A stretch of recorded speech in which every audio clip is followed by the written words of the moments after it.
The big issue in the November the 3rd, 1998 congressional midterm elections in the United States was whether the Republicans, who were the opposition party at the presidential level, would be able to achieve a large enough gains in order to guarantee the Democratic US President Bill Clinton's removal from office. And at issue, of course, was whether it could be proven that President Clinton's lying under oath about his extramarital affair with former White House intern Monica Lewinsky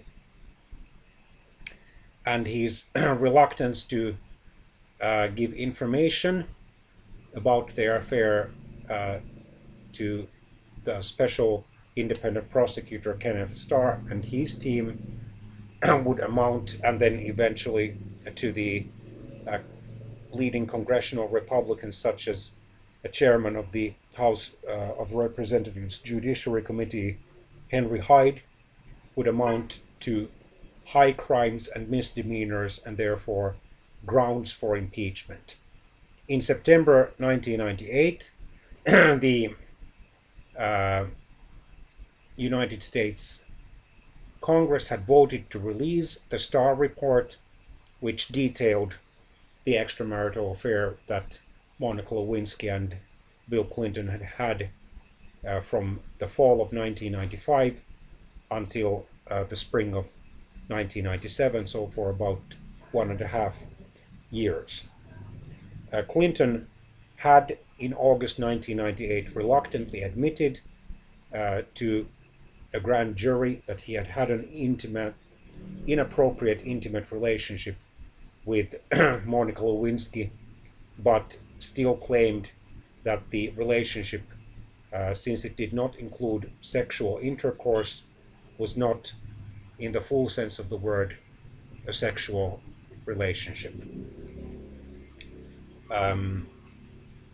Clinton had then spoken briefly on the national television, and this broadcast, of course, was aired around the world, at the same time apologizing to the American people for having had an inappropriate relationship with Ms. Lewinsky, but claiming that ultimately it was only his and his family's business to deal with this then former extramarital affair, and that the American people should reject the politics of personal destruction.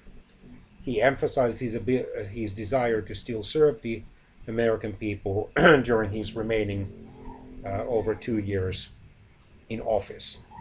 He was able to portray to enough American voters the leading congressional Republicans, such as Speaker Newt Gingrich of the U.S. House of Representatives and Chairman Hyde of the Senate Judiciary Committee, as people who used these religious and moral outraged statements as a cover for wanting to destroy President Clinton's political career, because they disagreed with his goals for having a United States with people of equal rights and shared sacrifices.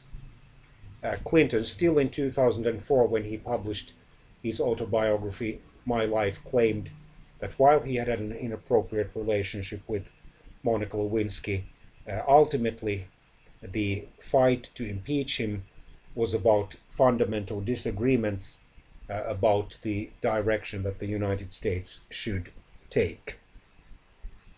Clinton's strategy worked. Instead of the expected tens of seats of gains, the Republicans lost 4 seats in the U.S. House of Representatives, retaining 223. The Democrats were able to gain 5 seats for a total of 211.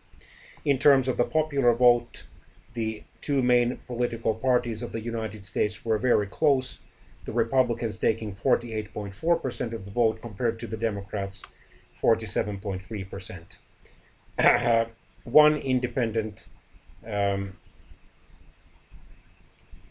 representative was elected, probably Bernard Sanders of Vermont, who identifies himself as a democratic socialist and is now in the US Senate.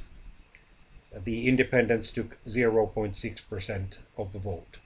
In the simultaneously held US Senate elections, instead of the expected 5-seat gain for the Republicans that would have given them 60 seats, enough to force the so-called cloture or vote to limit congressional debate, and of course would have positioned them strongly to persuade enough Democratic senators to vote for Clinton's removal from office in the expected impeachment trial against Clinton. They received no net gain of seats. They remained at 55 seats with 46.8% of the vote. The Democrats remained at 45 seats with ironically more votes than the Republicans, 49.5%. In other words, the votes were distributed in a way that favored the Republicans and helped them to retain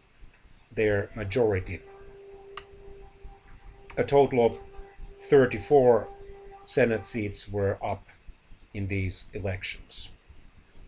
And accordingly, the impeachment trial that lasted from early January 1999 to early February of that year resulted in Clinton's acquittal.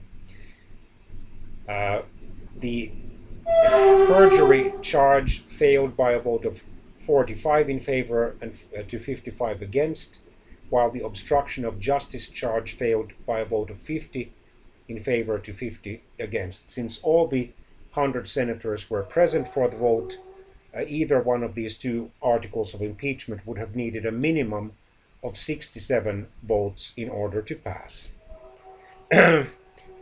Even all the Republicans did not favor Clinton's removal from office. One of the moderate Republican senators, Olympia Snowe of Maine, said that while she was disappointed in Clinton's conduct and he should be rebuked for it, removing him from office would not be the right action to take. 5 Republican senators opposed both articles of impeachment, while 10 opposed the first article of impeachment.